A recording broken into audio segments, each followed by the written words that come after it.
Maybe a new era in Lebanese politics? The country has a new prime minister after parliamentarians held consultations with the recently elected president, Joseph Aoun. And most chose a man who doesn't belong to the traditional political class that governed the country for decades. Nawaf Salam, diplomat, lawyer, and presiding judge in the International Court of Justice, represents change.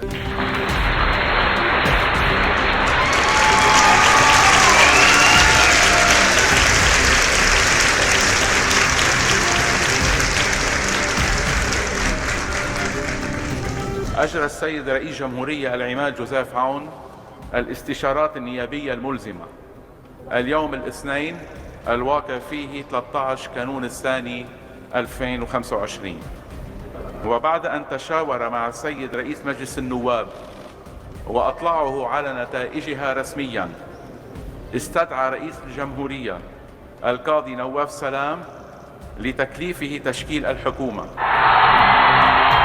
A new beginning. I told the president that in his inaugural speech he outlined the demands of the people. I hope he can implement these, but he needs a partner in the executive authority willing to carry out reforms, and that is why I named Nawaf Salam, because he is not part of the old order. In recent years, Salam's candidacy was blocked. Now there is a new balance of power.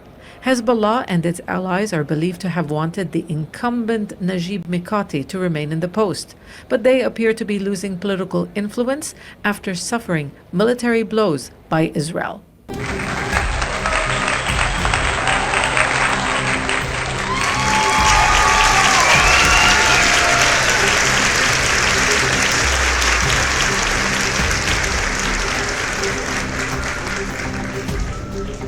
Hezbollah is accusing its opponents of excluding it from power. We had extended our hand by helping to secure the election for the president, only to find the hand cut off.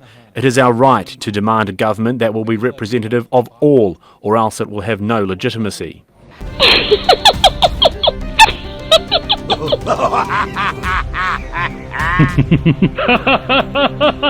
In his inaugural speech, the newly elected president set out to undermine the powers of political forces that are stronger than the state. Now, Joseph Aoun appears to have a partner in the executive authority, but that may not be enough.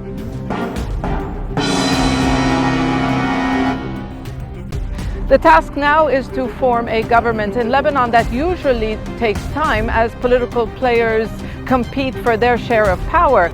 The country has needed an economic recovery plan that includes fighting corruption in state institutions for years. So this time, the selection of the cabinet that is able and willing to carry out such reforms will be critical. And to the parliament, I would like to say, leader of the Defense Council and the High Commander of the Armed Forces, I will make sure that the country, and only the country, will carry weapons. The traditional political forces in Lebanon have a stranglehold over elements of the parliament. Therefore, President Joseph Aoun will need to work alongside with the Prime Minister designate to find a workable arrangement with Parliament and all the different forces to elect a government that's capable of implementing reforms, but at the same time won't be seen as trying to impose reform against the wishes of one particular community or political group. What an irony. Today, Hezbollah is no longer in the military capacity it used to enjoy. Bashar al-Assad's regime has collapsed. A few months ago, former leader of Hezbollah, Hassan Nasrallah, told the Lebanese people, accept now the candidate we were backing, or we are backing, that Hezbollah was backing at the time, former lawmaker Sulaiman Frangieh, a very close ally of Bashar al-Assad, or you will even regret this name in the future.